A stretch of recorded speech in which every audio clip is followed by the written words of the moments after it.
जय हिंद दोस्तों, कैसे हो आप सब। आशा करता हूं कि आप सब भी ठीक होंगे। चलिए, आज जो हम लोग क्वेश्चंस करने वाले हैं ये काफ़ी इम्पोर्टेंट क्वेश्चंस आपको देखने के लिए मिलेंगे, जो कि फिजिक्स से भी, केमिस्ट्री से भी और बायोलॉजी से भी, यानी तीनों सब्जेक्टों से आपको क्वेश्चंस देखने के लिए मिलेंगे। और ये ऐसे ऐसे क्वेश्चंस है जो कई बार पूछे जा चुके हैं। ऐसे ऐसे हम लोग जो क्वेश्चन इस टाइप करने वाले हैं बहुत बार एग्जाम में पूछे जा चुके हैं। तो आप समझ सकते हैं कि ये कितना इम्पोर्टेंट क्वेश्चन है कि जो हर बार के एग्जाम में पूछा जा रहा है। तो आइए हम लोग देखते हैं कि किस किस टाइप का क्वेश्चन आज आपको मिलने वाले हैं। तो चलिए पहले क्वेश्चन की शुरुआत करते हैं। पहला क्वेश्चन कह रहा है, पायरुवेट के विखंडन से कार्बन डाइऑक्साइड जल तथा ऊर्जा देता है। ये सबको पता है, पायरुवेट का जब विखंडन होता है तो कार्बन डाइऑक्साइड भी मिलता है, जल भी मिलता है और ऊर्जा भी मिलता है। लेकिन क्वेश्चन में आपसे पूछा क्या गया है कि यह जो क्रिया होती है वो कहाँ होती है। कार्बन डाइऑक्साइड, जल और ऊर्जा प्राप्त तो होता है आपको, लेकिन ये जो प्रक्रिया है ये होती कहाँ है। ऑप्शंस आपके पास है, बिल्कुल ऑप्शंस आपको ए नंबर में मिला है कोशिका द्रव्य में, बी नंबर में माइटोकॉन्ड्रिया में, सी नंबर में हरित लवक में और डी नंबर में केंद्रक में। अगर कोई भी क्वेश्चंस का जवाब आपको पता हो तो आप कमेंट बॉक्स में जरूर बताइए कि इस क्वेश्चन का आंसर ये होगा। ठीक, आइए चलिए हम लोग देखते हैं कि इस क्वेश्चन का क्या आंसर होगा। ए नंबर में दिया है कोशिका द्रव्य में, बी नंबर में माइटोकॉन्ड्रिया में, सी नंबर में हरित लवक में और डी नंबर में केंद्रक में। तो इसका जो सही जवाब होगा वो आपका होगा बी नंबर, माइटोकॉन्ड्रिया में। यानी जब पायरुवेट का विखंडन माइटोकॉन्ड्रिया में होता है, पायरुवेट का विखंडन जब माइटोकॉन्ड्रिया में होता है तो उस स्थिति में क्या क्या बनते हैं, कार्बन डाइऑक्साइड बनते हैं, जल बनते हैं और ऊर्जा भी बनता है, यानी ऊर्जा भी देता है। चलिए अगले क्वेश्चन की तरफ पढ़ते हैं। 2 नंबर क्वेश्चन को देखते हैं। कह रहा है कि निम्न में कौन सा पदार्थ लेंस बनाने के लिए प्रयुक्त नहीं किया जा सकता है। इनमें से कौन सा ऐसा पदार्थ है जिसका प्रयोग से हम लोग लेंस नहीं बना सकते हैं। ये आपको बताना है कि कौन सा ऐसा इसमें पदार्थ है जो लेंस बनाने के लिए प्रयुक्त नहीं किया जा सकता है। क्या वो जल होता है। ए नंबर में आपको दिया है जल, बी नंबर में कांच, सी नंबर में प्लास्टिक और डी नंबर में मिट्टी। ठीक, इनमें से कौन सा ऐसा पदार्थ है जो कि लेंस बनाने के लिए प्रयुक्त नहीं किया जा सकता है। जल को, कांच को, प्लास्टिक को या फिर मिट्टी को। तो इसका जो सही जवाब होने वाला है, आप सबको इसका जानकारी भी होगा कि ये मिट्टी ऐसा पदार्थ है जिससे हम लोग लेंस नहीं बना सकते हैं। यानी जल से भी, कांच से भी और प्लास्टिक से भी लेंस बनाने के लिए प्रयुक्त इन सभी पदार्थों को किया जा सकता है, लेकिन मिट्टी को नहीं किया जा सकता है ना। आइए अगले क्वेश्चन पे हम लोग चलते हैं, देखते हैं कि अगला क्वेश्चन में आपको इसका क्वेश्चन में बोला गया है कि सामान्य दृष्टि से वयस्क के लिए, सामान्य दृष्टि से वयस्क के लिए सुस्पष्ट दर्शन की अल्पतम दूरी लगभग होती है। यानी सबसे न्यूनतम दूरी वह कौन सी दूरी होती है जिसको वयस्क मनुष्य आसानी से उसको साफ साफ देख सकता है। आइए ऑप्शंस की तरफ बढ़ते हैं। ए नंबर में 25 मीटर है, बी नंबर में 2.5 सेंटीमीटर, सी नंबर में 25 सेंटीमीटर और डी नंबर में 10.25 सेंटीमीटर दिया हुआ है।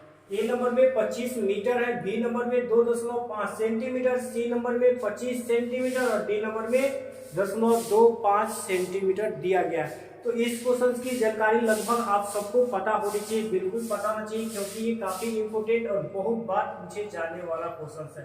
तो हम लोग चलेंगे बिल्कुल सी के तरफ चलेंगे। 25 सेंटीमीटर न्यूनतम दूरी जो होती है वयस्क मनुष्य के नेत्र के लिए होती है। ये ध्यान रखना है, अभी तक नहीं हमेशा के लिए ये सभी क्वेश्चनों को आप लोग ध्यान में रखेंगे। चलिए अगले क्वेश्चन में आपसे पूछा गया है कि लोहे की परमाणु संख्या है, लोहे की परमाणु संख्या है क्या है। ऑप्शन ए में 23 दिया हुआ है, बी में 26 दिया हुआ है, सी में 25 और डी में 24 दिया हुआ है। लोहे की परमाणु संख्या आपको बतानी है, काफी आसान क्वेश्चन है और इम्पोर्टेंट भी है। लोहे की परमाणु संख्या जो है 23 है, 26 है, 25 है, 24 है। तो हम लोग इस पे चलना चाहेंगे, बी नंबर पे चलना चाहेंगे, क्योंकि बी नंबर जो है वो सही है, यानी 26 होता है लोहे की परमाणु संख्या, है ना। ये ध्यान रख लेना है कि लोहे की जो परमाणु संख्या होती है कितनी होती है, 26 होती है। बी नंबर इसका जो ऑप्शन है वो बिल्कुल सही है। अगले नंबर क्वेश्चन में आपसे पूछा गया है कि कोई विलियन लाल लिटमस को नीला कर देता है। ऐसा जलीय विलयन है हम लोग के पास, यदि लाल लिटमस को वो क्या कर दे रहा है, नीला कर दे रहा है, लाल लिटमस को नीला कर देता है। कोई विलियन लाल लिटमस को क्या कर दे रहा है, नीला कर देता है, तो उसका पीएच जो होगा वो क्या होगा। ऑप्शन ए में दिया गया है 1, बी में दिया गया है 10, सी में दिया गया है 4 और डी में दिया गया है 5। तो यहाँ पे आप लोग देख सकते हैं कि ये और ये यानी 1, 4, 5 जो है वो 7 से कम है। 7 से कम है का मतलब ये तो हो नहीं सकता है। आप चल सकते हैं 7 से ऊपर जो क्षारीय विलयन होता है, क्षारीय विलयन जो होता है वो क्या करता है, लाल लिटमस को क्या कर देता है, नीला कर देता है। याद रखना है 7 से अधिक यदि किसी पदार्थ का पीएच मान होता है तो वो लाल लिटमस को क्या कर देता है, नीला, है ना। चलिए अगले क्वेश्चन को देखते हैं, यानी 6 नंबर क्वेश्चन को देखते हैं कि आपको उसमें क्या पूछा। 6 नंबर क्वेश्चन से बोला गया है कि आधुनिक आवर्त सारणी में वर्गों की संख्या होती है। इसमें आपको बताना है वर्गों की संख्या, नहीं ऐसे जो लाइन खींचे रहते हैं आवर्त सारणी में उसको हम लोग वर्ग कहते हैं। कैसे, यानी ऐसे जो खींचे गए रहते हैं उसको हम लोग क्या कहते हैं, वर्ग कहते हैं। तो आधुनिक आवर्त सारणी में ऐसे ऐसे वर्गों की जो संख्या है वो कितनी है, ए नंबर में 9, बी नंबर में 18, सी नंबर में 11, डी नंबर में 10। आवर्त सारणी में आधुनिक, वो भी कैसा, आधुनिक आवर्त सारणी में वर्गों की संख्या जो होती है वो कितनी होती है, तो बिल्कुल बी नंबर में आपको देखने के लिए मिल रहा होगा 18। हर एक क्वेश्चन आपके लिए बिल्कुल इम्पोर्टेंट है ना। बहुत बार ये क्वेश्चन पूछे जा चुके हैं एग्जाम में, इसलिए ये चुन करके ऐसे ऐसे क्वेश्चन आपको कराया जा रहा है जो आपके एग्जाम के लिए काफी ज्यादा फायदेमंद होंगे, है ना। चलिए 6 क्वेश्चन हम लोग कंप्लीट कर चुके हैं। 7वें क्वेश्चन को देखते हैं कि उसमें आपको 7 नंबर क्वेश्चन को देखते हैं कि जो 7 नंबर क्वेश्चन में वो क्या कह रहा है कि विद्युत धारा उत्पन्न करने की युक्ति को कहते हैं। ऐसी युक्ति का नाम बताना है आपको कि जो विद्युत धारा उत्पन्न कर रहा है, यानी जो विद्युत धारा उत्पन्न कर रहा है जो युक्ति, उस युक्ति को हम लोग क्या कहेंगे, जनित्र कहेंगे। ए नंबर में आपको दिया गया जनित्र, बी नंबर में गैल्वेनोमीटर, सी नंबर में एमीटर और डी नंबर में मीटर। कह रहा है कि विद्युत धारा उत्पन्न करने की युक्ति को कहते हैं, तो क्या कहते हैं, जनित्र, गैल्वेनोमीटर, एमीटर या फिर मीटर। तो इसका जवाब जो होने वाला है वो आपको जनित्र होगा, जो कि ऑप्शन ए में दिया गया है। यानी विद्युत धारा उत्पन्न करने की युक्ति को क्या कहते हैं, जनित्र कहते हैं। अगला क्वेश्चन को देखते हैं। क्वेश्चन में कह रहा है आपसे कि लघु पठन के समय परिपथ में विद्युत धारा का मान क्या होता है। जब लघु पठन की समस्या होती है, ठीक, उस समय विद्युत धारा की जो मान होती है वो क्या होती है। ऑप्शंस को देखते हैं, कम हो जाता है, ए नंबर में आपको मिला है कम हो जाता है, बी नंबर में आपको स्थिर रहता है, सी नंबर में बहुत अधिक बढ़ जाता है और डी नंबर में निरंतर परिवर्तित होता रहता है। लघु पठन जब होता है उस स्थिति में विद्युत धारा का जो मान होता है वो क्या होता है, ठीक। ए नंबर में आपको दिया है कम हो जाता है, बी नंबर में स्थिर रहता है, सी नंबर में बहुत अधिक बढ़ जाता है, डी नंबर में निरंतर परिवर्तित होते रहता है। जी हाँ, तो बिल्कुल सही आप सोच रहे हैं, ये इसका जो जवाब होने वाला है सी नंबर। यानी बहुत अधिक विद्युत धारा का मान जब अधिक बढ़ता है तभी लघु पठन की समस्या आती है। अगर कम रहता तो नहीं होती, लेकिन जब अधिक होता है, ज्यादा होता है, ठीक, तो विद्युत धारा का मान जब ज्यादा होता है तो क्या होता है, लघु पठन देखने के लिए मिलता है। चलिए अगले क्वेश्चन यानी 9 नंबर क्वेश्चन आपसे पूछा गया कि निम्नलिखित में कौन जैव मात्रा ऊर्जा स्रोत का उदाहरण नहीं है। ध्यान से देखना है, ऑप्शंस में लगा हुआ है नहीं, क्वेश्चंस के लास्ट में लिखा हुआ है नहीं, यानी निम्नलिखित में कौन जैव मात्रा ऊर्जा का उदाहरण नहीं है का मतलब 3 को तो इसमें होगा, अवश्य होगा, आप सबको पता है। लकड़ी ए नंबर में दिया है, बी नंबर में गोबर गैस, सी नंबर में नाभिकीय ऊर्जा और डी नंबर में कोयला, है ना। यानी निम्नलिखित में आपको क्या बताना है, जैव मात्रा ऊर्जा स्रोत का उदाहरण इसमें आपको बताना है कि नहीं है। क्या है, नहीं है। लकड़ी नहीं है क्या, बिल्कुल, गोबर गैस, नाभिकीय ऊर्जा, कोयला।